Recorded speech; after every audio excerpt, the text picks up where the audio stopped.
After a severe car crash, I asked her to pick me up from the ER. She texted back, "Sorry, I'm at brunch with my best guy friend. Can't just bail." I replied, "Fine." What the police officer said when they approached her table at the restaurant flipped her meal with her friend upside down. You learn a lot about people in emergencies. I know this because I'm a paramedic. Every day I see people on their worst days. When the world's collapsing and the sirens are screaming.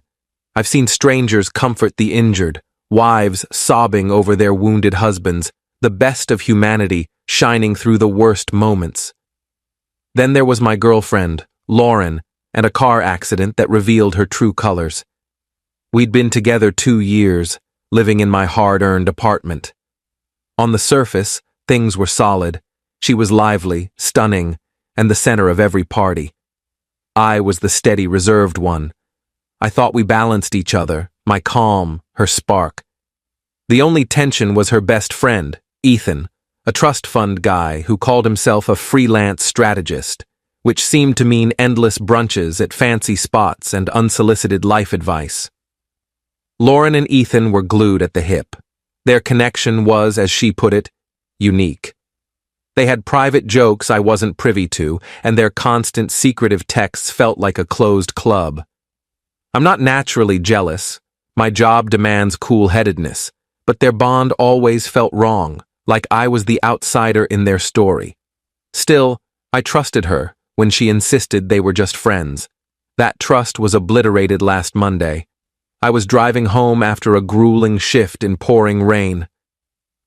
A teen in a modded Mustang blew a red light and slammed into my driver's side. The impact was brutal, metal screeching, glass shattering, my car crumpling around me. Next thing I knew, my co-workers were pulling me from the wreckage, strapping me to a backboard. My head throbbed, and my right arm was clearly broken. As they loaded me into the ambulance, a cop I knew, Officer Mike, leaned in. "Hey man," he said, face serious. "Your car's toast, we're towing it. Who's your emergency contact for the report and vehicle details?" "My girlfriend Lauren," I groaned, giving him her number. The ambulance ride was a haze. They cut off my uniform, dosed me with painkillers, and ran tests. X-rays showed a clean break in my right ulna and a mild concussion. Bruised all over, but no internal damage. Lucky. After an hour, a nurse approached. "We've called your emergency contact, Lauren, multiple times. No answer.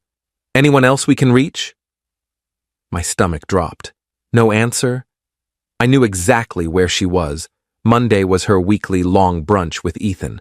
With my good hand, I grabbed my cracked but working phone and texted, "Hey, bad car crash. In the ER at Mercy General. Arms broken, cars totaled. Can you come get me?" I waited. Minutes later, her reply hit like a second crash, reshaping my entire life. "OMG, that's terrible. So sorry. But I'm in the middle of a super important brunch with Ethan right now. Can't just bail. Can you grab a cab or something? Update me." I read it twice, a cold clarity cutting through the painkiller fog. She wasn't just brushing me off.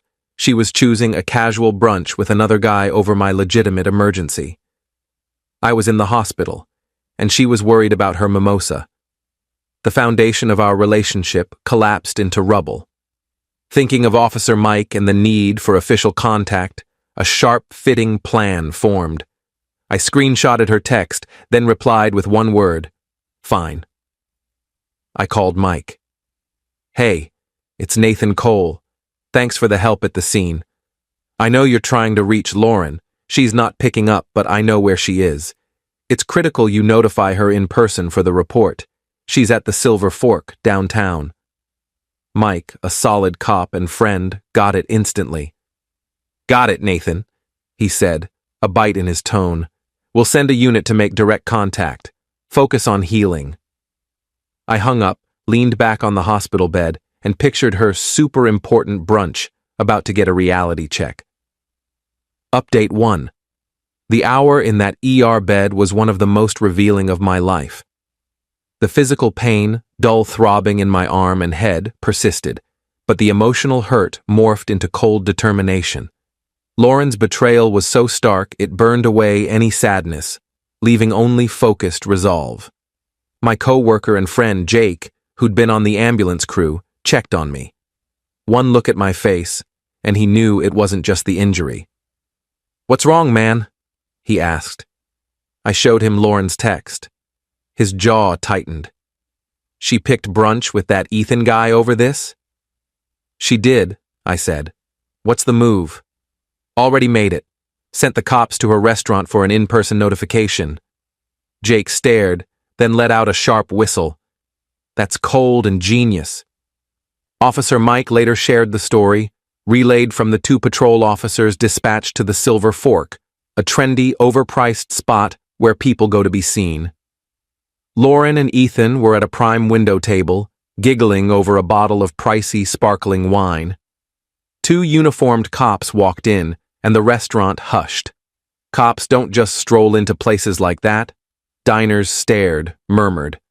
The officers moved deliberately through the room, stopping at Lauren and Ethan's table. One, a burly guy with a stern face, looked at Lauren. "Ma'am, are you Lauren Hayes?" he asked, voice clear enough for nearby tables to hear. Lauren looked up, annoyed and confused. "Yes? Is there an issue, officer?" "We're here about a serious vehicle collision involving your partner, Nathan Cole," the officer said, tone flat and official. "He was taken by ambulance to Mercy General with significant injuries." Lauren's face drained of color. Ethan froze, his glass midair. The officer continued. "His vehicle was totaled. We've been trying to contact you for 2 hours as his listed emergency contact. Mr. Cole directed us here for official notification. You'll need to coordinate with the towing company for any personal items from the vehicle." Each word landed like a sledgehammer. Serious collision, ambulance, significant injuries, totaled, emergency contact. The officer wasn't accusing her, just stating facts. But those facts painted a brutal picture for everyone listening. A man in the hospital after a crash, and his girlfriend, his emergency contact, was sipping wine with another guy, unreachable. Ethan, per the officers, looked at Lauren like she'd morphed into a stranger, his charming lunch date replaced by someone shockingly selfish. The officer wrapped up, "That's all, ma'am. You should head to the hospital." The cops left as calmly as they'd arrived, leaving silence, a table of untouched food, and Lauren's reputation in tatters. Her super important brunch was done. Update 2. The fallout was a predictable whirlwind, which I watched from the safe haven of my hospital room. Discharged with my arm in a sling and prescriptions, my sister Emma picked me up. She'd always been my true emergency contact, and I'd called her after alerting the police. Her rage when I shared Lauren's text could have fueled a rocket. She took me to her place to recover. I wasn't stepping foot in my apartment until Lauren was gone. Lauren, predictably, blew up my phone. Frantic texts and calls. "Nathan, I'm heading to the hospital. So sorry. My phone was on silent." A weak lie. "Where are you? They said you're discharged. Why aren't you answering? I'm losing it. This is your fault. You sent cops to embarrass me." The shift from fake concern to blaming me was quick and telling. I didn't respond, just blocked her number. Ethan, it turned out, wanted no part of her drama. He messaged me on social media that night, blunt and to the point. "Hey Nathan, don't know you well, but I was with Lauren at brunch. Had no clue about your accident." After the cops left, I paid my share and bailed. Her dismissing something that serious? Not someone I want in my life. Sorry for any role I had in your relationship mess. Speedy recovery. Self-serving, sure, but it sealed my win. I hadn't just shamed her. I'd exposed her to the guy she was trying to charm. She lost her boyfriend and her best friend in one afternoon. With Emma's help, I executed the rest of my plan. She was my commander, organizing a moving company specializing in breakup cleanouts. She met them at my apartment the next day, overseeing the packing of every item Lauren owned, every dress, shoe, and book, into labeled boxes stacked in the living room. Then she called a locksmith to change the locks. Finally, she sent Lauren a formal email from a new address, subject, "Retrieval of personal items." It read, "Lauren, Your relationship with Nathan Cole is over. As you're not on the lease, your residency is terminated. Your belongings are packed. You have 48 hours to arrange their removal. Contact me, Nathan's sister, at this email to schedule a 2-hour pickup window. You'll be allowed entry only to retrieve your items and must leave immediately after. If items aren't removed within 48 hours, they'll be considered abandoned and disposed of. Direct contact with Nathan will be treated as harassment. It was icy, legal, and final. She'd abandoned me in a crisis. I was now detaching with the same cold efficiency. Final update. 7 months post-accident, my arms healed, the concussion's a faint memory, and my life's blissfully calm. Lauren followed Emma's instructions, showing up with her dad to retrieve her stuff, looking deflated and silent. She directed the movers her dad hired, left the key, and walked out. The social fallout was brutal, per mutual contacts. The story of cops crashing her brunch at the Silver Fork became legendary gossip in her circle. No spin could salvage it. She was the woman who picked mimosas over her boyfriend in the ER. Her attempts to paint me as the villain flopped. The facts were too damning. She lost most of her friends, not out of loyalty to me, but because they were mortified to be linked to her. A month ago, she sent a long, excuse-laden email claiming she'd panicked, wasn't thinking straight, and Ethan had pressured her. A textbook dodge of accountability. She ended by saying she missed our stable life and had learned her lesson. I didn't reply, just set a filter to trash her emails. Her lessons aren't my problem.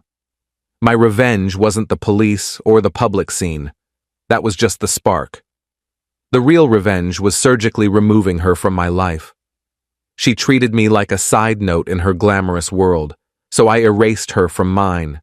I reclaimed the stability she took for granted. The sweetest part? Knowing I saw her truth and acted without hesitation. A relationship is a partnership. You show up when it matters. She didn't just fail.